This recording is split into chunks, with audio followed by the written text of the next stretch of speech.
नमस्कार दोस्तों, प्रारंभ क्लास में एक बार पुनः आपका बहुत बहुत स्वागत है। जैसा कि पिछली कक्षा में हम रक्त संबंध पढ़े थे, रीजनिंग में हम क्या पढ़े थे, रक्त संबंध पढ़े थे। उसमें हम बताया था कि किसी भी क्वेश्चन को हम किस प्रकार से हम हल करते हैं, जिसमें हमने आपको कुछ ट्रिक बताया था, कुछ हमने ट्री बनाने का नियम बताया था। तो वाकई आपको वो वीडियो अवश्य पसंद आया होगा। यदि आप उस क्लास को नहीं देखे हैं तो डिस्क्रिप्शन में या आई बटन में उसका लिंक दिया गया है, आप उसको अवश्य देखें, क्योंकि जब तक वो आप नहीं समझेंगे ये आप समझ नहीं पाएंगे। क्योंकि उसमें बहुत ही अच्छे तरीके से समझाया गया था कि किस प्रकार से ट्री, मतलब संबंधों का ट्री किस प्रकार से बनाया जाता है। आज का जो हमने पिछली कक्षा में बताया था कि अगली कक्षा में हम फोटोग्राफ व चित्र आधारित या इशारे वाले प्रश्न जो है प्रश्न को हम लोग हल करेंगे। तो आज हम उसी प्रश्नों के साथ यहाँ उपस्थित हैं। हम आज इसी प्रकार के कुछ महत्वपूर्ण प्रश्नों को सॉल्व करेंगे और आपको सॉल्व करने का एक आसान तरीका बताऊंगा कि किस प्रकार से इस प्रश्न को आप बिना कलम उठाए या पलक झपकते ही कैसे आप हल कर देंगे। तो देखिए, इसमें करना क्या होता है कि जो व्यक्ति इशारा करे या जो व्यक्ति परिचय दे, उसी व्यक्ति से हमें ट्री बनाना शुरू करना है। पहली बात कि क्या से कोई व्यक्ति है, जो व्यक्ति हो या जो व्यक्ति इशारा करे या जो व्यक्ति फोटोग्राफ दिखाए, उसी व्यक्ति से हमको ट्री बनाना शुरू करना, पहली बात। और दूसरा क्या बताया कि यदि प्रश्न में मेरी, मेरा, मेरे शब्द आए तो हमको वहीं से ट्री बनाना शुरू करना। क्या बताया हमने कि जो व्यक्ति इशारा करे, फोटोग्राफ दिखाए, वहां से हमको शुरू करना है। दूसरा क्या बताया कि यदि प्रश्न में मेरा, मेरी ये आए तो इस प्रकार के वहीं प्रश्नों को लेकर हम हल करते हैं। यही दो चीज़ों को आपको ध्यान देना है। ये दो चीज़ आप ध्यान दे देते हैं तो निश्चित ही आपको यहाँ से आने वाला कोई भी प्रश्न आप मिनटों में गलत नहीं करेंगे, मिनटों में इसको हल कर देंगे। तो शुरू करते हैं। इस प्रश्न को हम लोग हल करते हैं। अभी दूध का दूध, पानी का पानी का कोई हो जाएगा कि किस प्रकार से फोटोग्राफ वाला या इशारे वाला या रिश्तेदारों का संबंध हम किस प्रकार से बनाते हैं। देखिए प्रश्न क्या लिखा गया, एक व्यक्ति का परिचय देते हुए मंजू ने कहा। अब मंजू परिचय दे रही है तो हमको क्या करना है, यही मंजू से शुरू करना है। ने कहा वह मेरी माँ के इकलौते पुत्र के पिता की बहन का बेटा है। मंजू का उस व्यक्ति से क्या संबंध है। अर्थात मंजू जिस व्यक्ति को की ओर इशारा करते हुए किसी से कह रही है कि यह जो व्यक्ति है मेरी माँ के इकलौते बेटे के पिता की बहन का का पुत्र है। तो मंजू का उस जो व्यक्ति है जिसकी वो इशारा कर रही है, इससे क्या संबंध है। तो हमने आपको बताया दो चीज कि जो व्यक्ति परिचय करा रहा है हमको वहीं से शुरू करना है, और जिस व्यक्ति की तरफ अगर प्रश्न में मेरा, मेरी आया है तो वहां शुरू करते हैं। तो देखिए क्या है, पहला लिखते हैं क्योंकि मंजू एक व्यक्ति का परिचय, कौन, मंजू इस किसी व्यक्ति का परिचय करा रही है, तो लिखेंगे हम मंजू। अब चाहे आप जो कि नाम दिया गया है तो हम लिख देते हैं गोला। उसे नाम दिया गया तो आप गोला नहीं बनाएंगे तब भी काम चल जाएगा। मंजू ने कहा, अब यही शुरू करेंगे हम, मेरी माँ, तो मंजू की माँ ये हो गई, ये मंजू की माँ हो गई, ठीक, क्योंकि एक इसका मतलब क्या, एक पीढ़ी ऊपर। फिर मंजू की माँ के इकलौते पुत्र, इसका कोई पुत्र कब होगा, अर्थात मंजू का कोई पिता होगा, ठीक, तो इसका इकलौता ये पुत्र हो जाएगा। इकलौते पुत्र के पिता, अब इनके पिता, जो इकलौते पुत्र का जो पिता है उसकी कोई बहन है। सिंगल बांड के लिए हमने क्या बताया था कि सम्मान पीढ़ी होती है ना, हमने बराबर के लिए बताया था विवाहित पुरुष या स्त्री हो गई। कि बहन का इकलौता क्या है, बहन का बेटा है।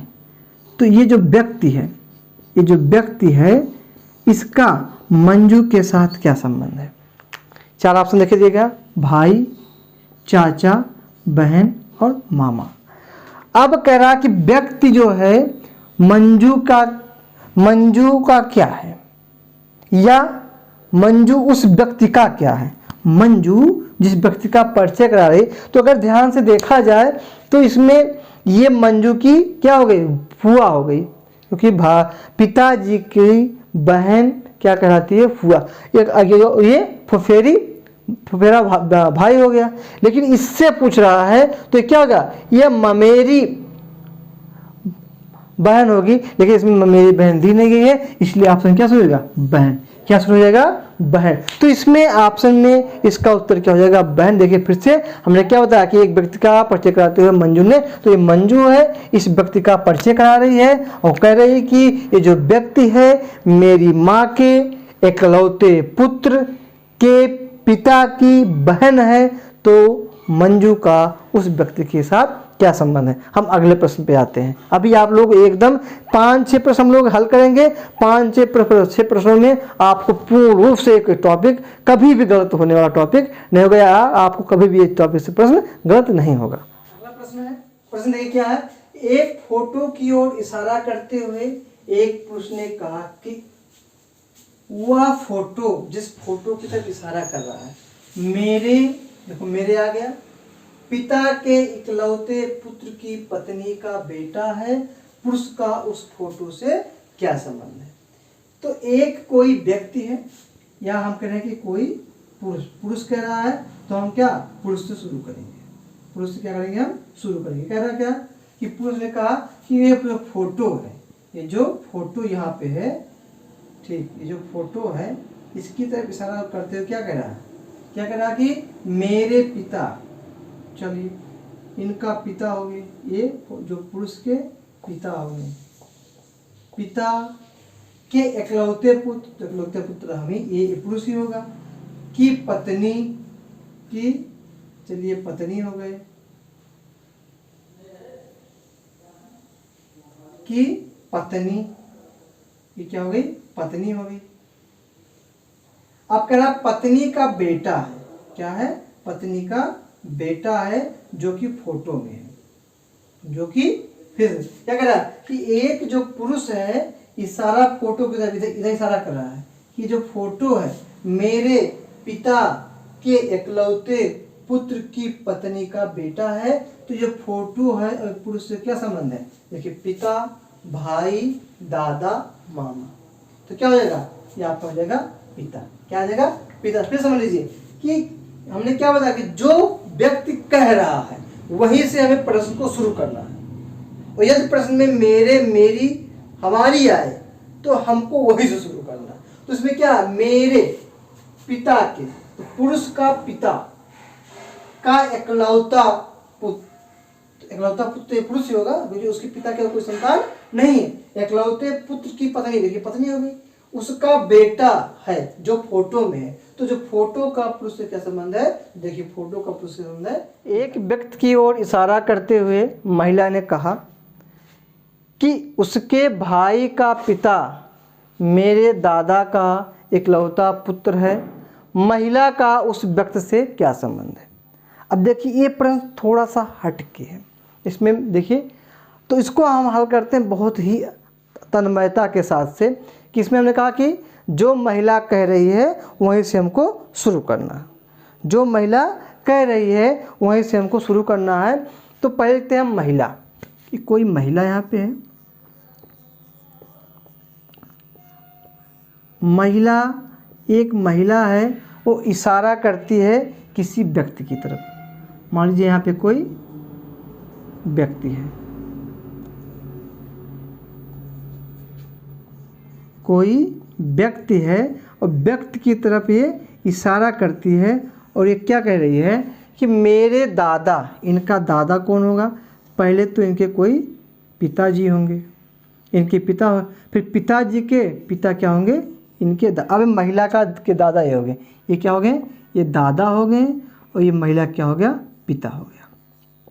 मेरे उसके भाई का पिता, जो व्यक्ति है इसके भाई, यहाँ पे कोई इसका कोई भाई होगा, ठीक है, इसके उसके भाई का पिता मेरे दादा का इकलौता पुत्र है। तो अब इसको यहाँ अगर मिला दें हम, तो दादा यहाँ पिता हो गया, या इस महिला का जो दादा है उसका इकलौता पिता इस व्यक्ति के भाई का पिता है। तो इस महिला का इस व्यक्ति के साथ, अर्थात जो चाहे फोटो मान लीजिए या जिधर वो इशारा कर रही है उससे क्या संबंध है, माँ होगा नहीं, चाची होगी नहीं, बेटी होगी नहीं, आंसर क्या हो जाएगा, बहन हो जाएगा। इसको एक बार आप फिर समझ लीजिए। क्या कह रहा है कि एक, हमने कहा कि जो जो कहे वहीं से इस क्वेश्चन को हमें शुरू कर देना है। महिला कह रही, महिला ने कहा कि उसके भाई का, इसके जो व्यक्ति की ओर इशारा कर रही, इसके भाई, भाई हो गया के एक, उसके भाई का पिता, पिता तो ये होगा, ये देखिए पिता ये हो गया, इसके भाई का पिता मेरे दादा का इकलौता पुत्र है। अर्थात इसका जो पिता और उस महिला का पिता एक ही है, तो महिला और व्यक्ति में क्या संबंध है, तो महिला और व्यक्ति में भाई बहन का संबंध है। अर्थात जो व्यक्ति है उस महिला का क्या है, जो ये महिला है वो क्या बहन हो गई। तो इस प्रकार के प्रश्नों को हमने आपको क्या बताया कि जहाँ से चाहे फोटोग्राफ हो, चाहे इशारा हो, चाहे कोई मतलब दिखा रहा है, इस प्रकार के प्रश्न को आप जो दिखा रहा है, जो इशारा कर रहा है, वहीं से शुरू करिए। और यदि प्रश्न में मेरा, मेरी, हमारा आदि आए तो आप वहीं से शुरू कर दीजिए। आप निश्चित इस प्रकार के प्रश्नों को आप मिनटों में अगर हल नहीं कर ले जाएंगे तो आप कमेंट बॉक्स में कमेंट करिएगा हमारा नहीं हो पा रहा। तो आज के लिए इतना ही। अगले एक टॉपिक में मैं पुनः इसमें से कुछ विविध प्रकार के प्रश्न, इसमें से मतलब मिसलेनियस क्वेश्चन को मैं साफ बता दूंगा कि जो परीक्षाओं में इनके पूछे जाने की प्रवृत्ति बहुत अधिक होती है। तो इस प्रकार से आपका ये जो रिश्तेदार वाला टॉपिक है कि हमने पहले बताया था कि ये रिश्तेदार ही आपको परीक्षाओं में 1 अंक दिलाएंगे। तो निश्चित ही अगर आप वीडियो को आपको समझ में आ गया होगा तो अगर जो है आप बस एक ध्यान रखना है कि आपको दोनों वीडियो देखना है। पहली वीडियो अगर आपने नहीं देखा फिर इसको आप देखें तो निश्चित ही आपको समझ नहीं आएगा। इसलिए पहले आप पहली वीडियो जिसमें आपको अच्छी तरीके से मैंने बताया है कि किस प्रकार से संबंधों का वृक्ष बनता है। यदि आप वृक्ष बनाना सीख गए, निश्चित ही इस टॉपिक से आने वाला क्वेश्चन आप जरूर सही करके आएंगे। तो मिलते हैं नए क्लास में नए टॉपिक, नए उमंग के साथ। तब तक आज के लिए आपको बस इतना ही। बहुत बहुत धन्यवाद।